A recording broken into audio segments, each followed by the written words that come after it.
Welcome to the deep dive. Today we're really getting into something vital, securing operational technology. The systems running everything from factories to hospitals. Yeah, it's critical stuff. We're looking at the challenges, drawing on some material about IT for automation's approach. And it's this whole convergence thing, isn't it? IT and OT coming Yep. together, great for efficiency, maybe remote patient monitoring, smoother manufacturing. But it definitely opens up new doors for cyber threats. That's the flip side. Totally. OT used to be kind of walled off. People talked about air gaps. Physical separation was the security. Right, but that's changing fast. The Industrial Internet of Things, IIoT, connects everything. Those lines between IT and OT, they're getting really blurry now. Which makes OT a much bigger target. And these OT environments are inherently complex. You've often got, like, ancient systems running alongside brand new tech. Different languages, different protocol. Exactly. And assets might be spread all over the place geographically. Just getting a handle on what's there is tough, let alone securing it all. The consequences of failure here are huge, too.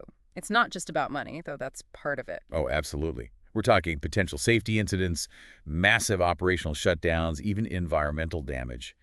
The stakes are incredibly high.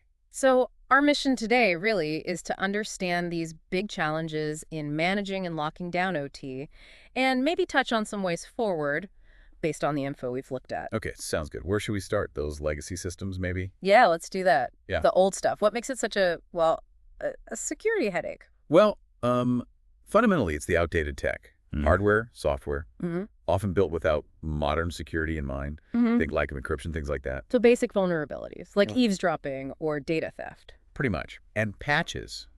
Security updates. Often they're just not available. Or maybe they were never even made for that old system. Right. I guess they were built for stability, just keep running. Security was maybe an afterthought. Often, yeah. And replacing them. That's a massive Yeah. job, hugely expensive. And you risk disrupting operations that are, well, essential. Some of these systems might be decades old, right?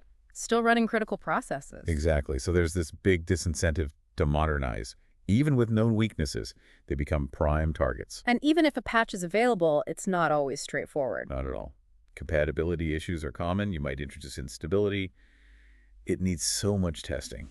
And often, the original vendor support is long gone. So they stay vulnerable. Okay, let's shift gears slightly. High availability, resilience, keeping things running no matter what. That's paramount in OT, isn't it? Oh, absolutely critical. Downtime isn't just an inconvenience. It can mean huge financial losses, safety risks, total operational failure. Like a production line stopping or a power grid issue. Precisely. So you need redundancy. You need failover mechanisms built in so operations continue even if something goes wrong. Even short interruptions can cause big problems, right? Fines, safety compromises, quality control dips. Definitely. So maintaining functionality even through equipment failures, network problems, or increasingly cyber incidents. Hmm. It's non-negotiable. Which brings us to business continuity and disaster recovery. How do you recover from a sophisticated cyber attack on these often vulnerable systems? That's the challenge. You need robust, well-tested incident response plans. You have to be able to recover and fast. Minimizing that downtime is crucial. Okay, another area, remote access. It seems more necessary now for maintenance adjustments, especially with assets spread out. It is, yeah. Much more Mhm. efficient than sending people out all the time. But it's a major security vector if you don't manage it carefully.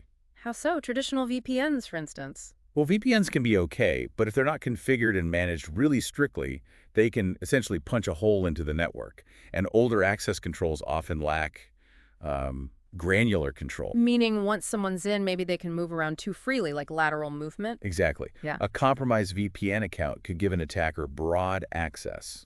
And then there's managing third-party access vendors who need to maintain equipment.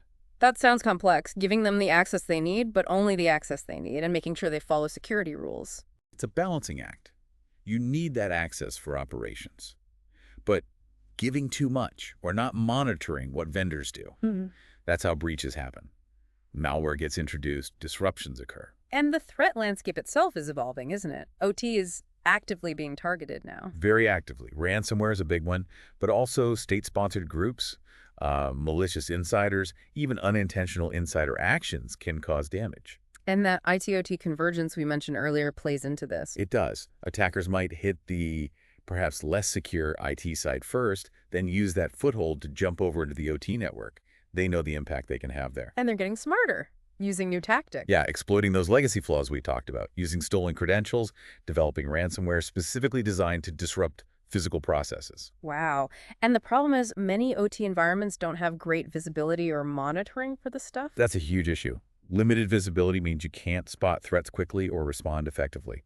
Traditional IT security tools often just don't understand industrial protocols. So you need something OT specific. Yes, tools that understand those protocols can baseline normal activity and flag deviations that might indicate an attack. That's vital. Okay, one last area, regulations. Seems like governments are paying more attention to OT security now. They definitely are. You're seeing more rules like the UK's Cybersecurity and Resilience Bill, industry standards like IEC 62443 becoming more important, national guidance. So for you listening, this means organizations really have to get on top of these requirements, implement controls, maybe report incidents. Absolutely. Compliance isn't optional, especially for critical infrastructure.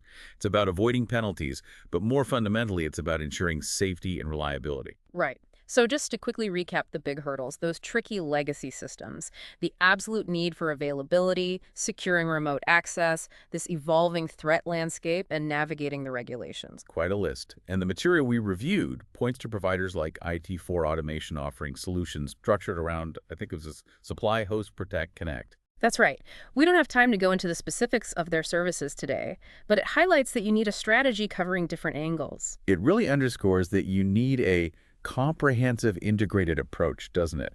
Not just plugging individual holes, a holistic strategy. Couldn't agree more. So here's something for you to think about.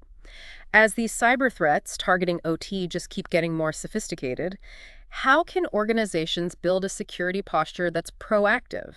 One that doesn't just tick the compliance boxes, but builds genuine resilience to protect safety and keep critical operations running, for the long haul. A really important question to ponder. Indeed. Thanks for diving deep with us today.